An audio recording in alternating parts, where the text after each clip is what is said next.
Let's go to Canberra now. Joining us live is the Nationals leader, Barnaby Joyce. Barnaby, good to see you. Thanks for your time this morning. So, negotiations, they're stretching into a fourth day now. Are the Nationals holding the country back?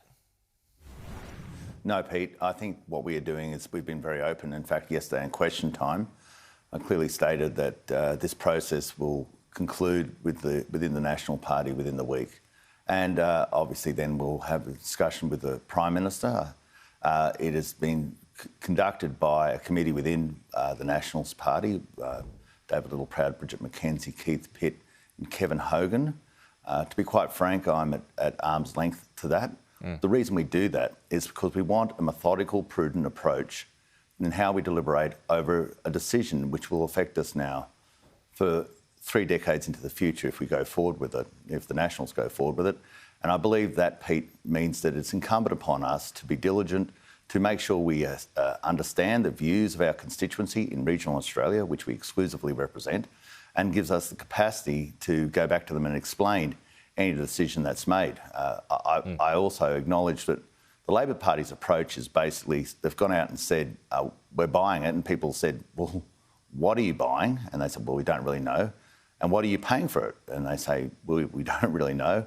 So, well, that's a very dangerous decision for the people whose lives it may affect. If you know, that we have to make sure that the people in Singleton, the people who have a lifestyle that's supported by a certain income, that their lives are not compromised, and that we don't, because this is all about them. It's all about regional constituents and making sure we do the right thing by them. It feels like eventually it'll be rubber stamped though, right?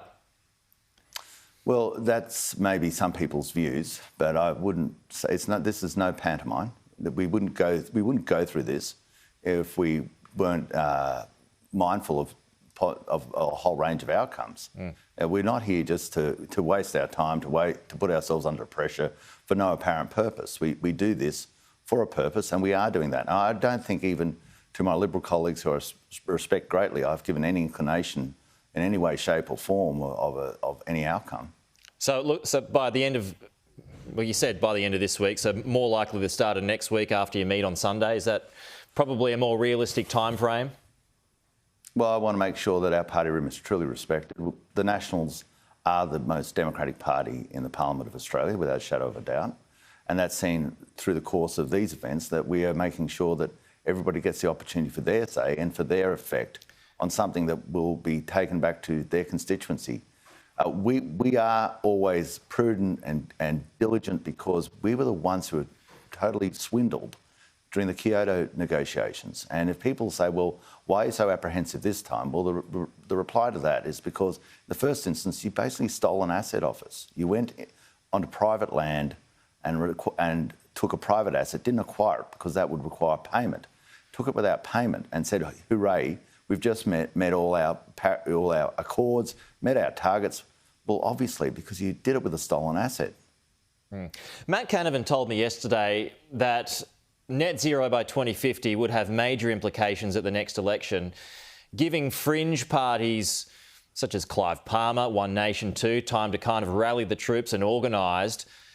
Is he right to be worried? Well, we take every election seriously. We never take anything for granted. But I'm not here to talk about the political tactics of other parties. I'm here to talk about the process that's been followed by the Nationals Party. And I want our people to know quite clearly in regional Australia that we're not just signing a blank cheque. We're not just saying yes or no. We're saying that we will go over this.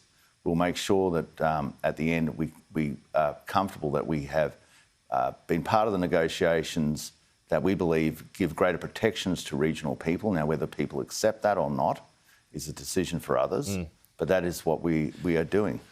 Now, Barnaby, every member of the Nats is for nuclear, right?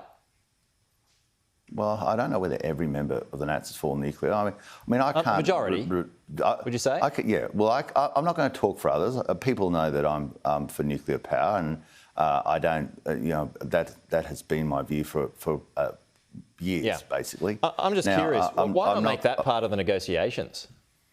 Because that would be, with all due respect, Pete, cutting and dicing what may or may not be in there for the purpose of morning television, and I'm not going to do that. What I can say is if people want to go forward in that process, then it's got to be bipartisan. The Labor Party should be brave enough to say that they will not turn this into some sort of fear-mongering, cutting and dicing exercise.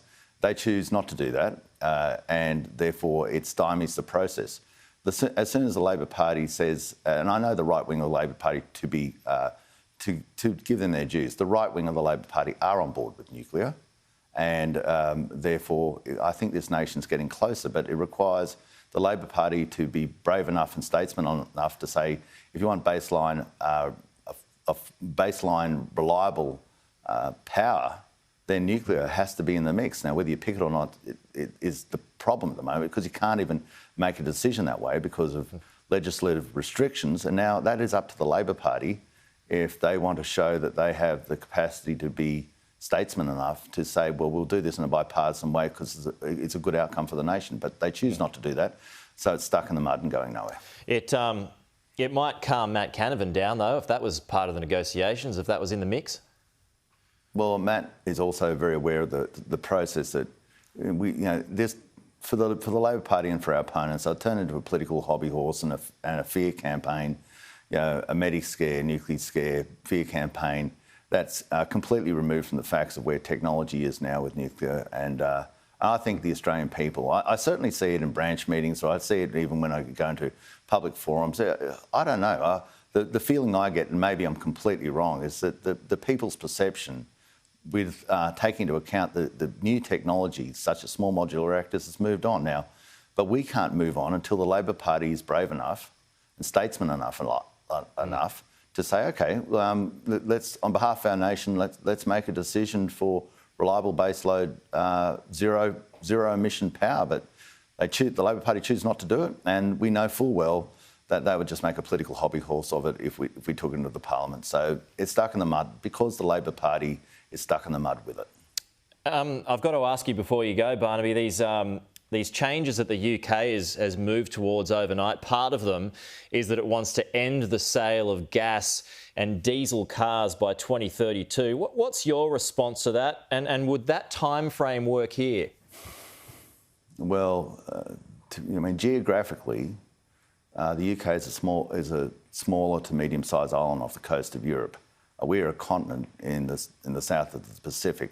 So we're fundamentally different. And what they can say with electric vehicles around London and short trips between towns close together is entirely different to the thousands of kilometres that Australians are only too aware of when they drive on holidays, where they live. The Australian people are aware of the massive size of this continent. And we picked the platform that allows us to live in this incredible nation that we do. Now, and also Boris Johnson is not the Prime Minister of Australia. He's not in our Parliament, and God bless his cotton socks, but he's got his own honey smacks to eat, and we'll let him eat them. All right, good way to put it. Barnaby Joyce, we're out of time, but appreciate your time this morning. Thanks for joining us. Thank you very much, Pete.